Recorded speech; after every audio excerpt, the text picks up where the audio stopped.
Council. Everybody locally has been very supportive. It's individuals, getting individuals to do things that's been hard because nobody wants to get involved and they don't have to. And I understand that. I'm retired, it's easy for me. I pick and choose how much time.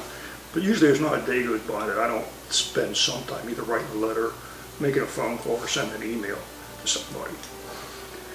And I can tell you all the reasons why we should do this. You know, of course, there's over 58,000 casualties of the Vietnam War. There's still over 1,600 missing in action POWs. For the families of those who made the ultimate sacrifice. But there's a more personal issue with me, and what it is when I went to Vietnam, I was 18 when I left San Francisco.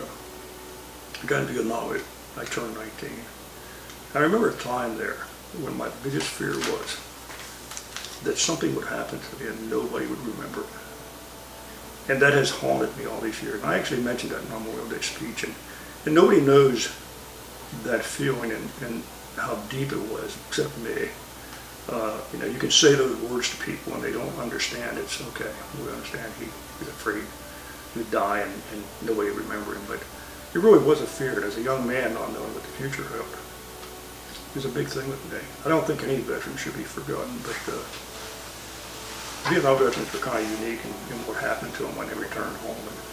And I think a lot of them are still fighting those wars and those battles, and they do it on a daily basis. And I think if not for the families, who knows what would happen to them. So many of them have chose not to live with it, unfortunately.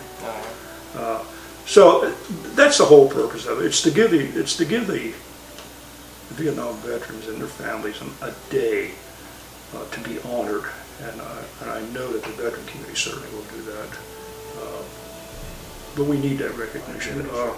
Back in January, I started doing some research to find out if anybody had made any efforts to establish a National Vietnam Veterans Day. When I found out that there were several people that had petitions on the internet, not too successful. One had a goal of 58,000. I think the last time I looked, he had somewhere around 3,600 on it.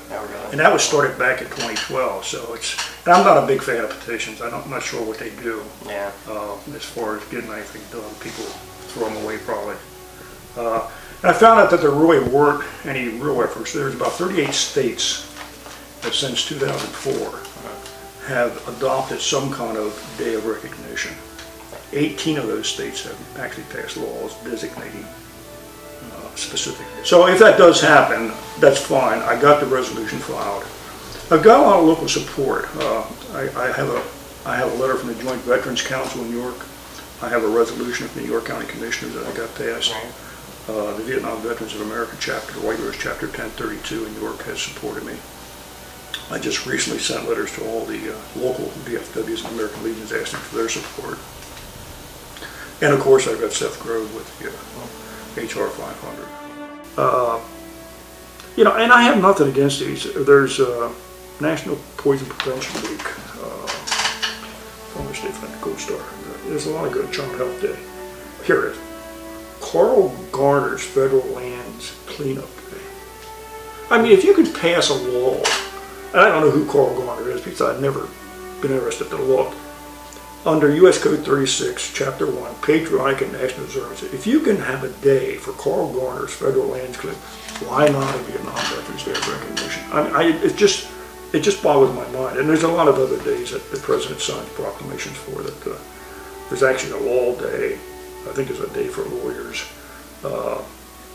And when you look at that list, it's like, oh my God. General Pulaski Memorial Day. And again, I have nothing against them, but don't tell me that we can't have a Vietnam Veterans Day of recognition.